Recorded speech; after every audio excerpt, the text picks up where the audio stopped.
Mark Heller and Kyle Odegard back with you. Week 5, we're previewing of the high school football season. The big game, obviously, up here in the Valley, Hamilton, Mountain Point.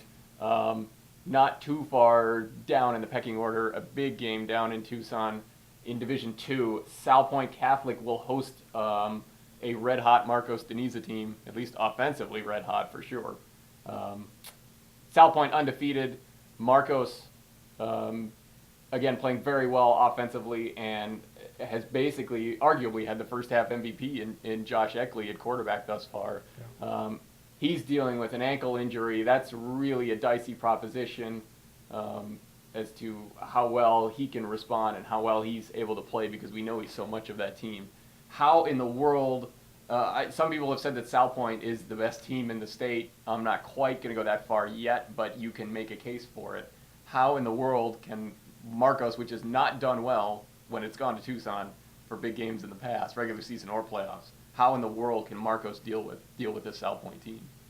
I think it's clear that Salpointe's going to score points in this game. Even though Marcos did a lot better defensively last week against Chavez, I think they only gave up 15 points. But with Cameron Denson and Kalen DeBoski over there, Salpointe, I mean, they scored 48 points on a Liberty team from Nevada, which Hamilton only scored 14 points against. So Salpointe's really explosive. If Marcos wins, it's going to have to be in a shootout like they've been doing against Horizon and Chaparral.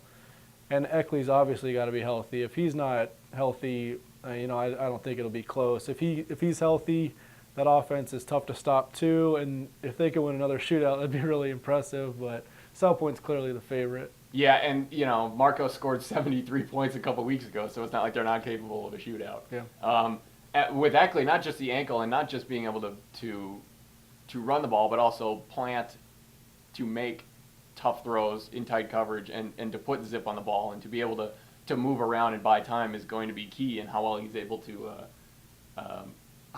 do that going forward. I do think Salpointe's going to win this one. This may not, similar to Hamilton Mountain Point, these two may show up again in the middle of November. But I do think Salpointe at home is going to win this by 2 touchdowns. I'll say the same. Salpointe 49-34.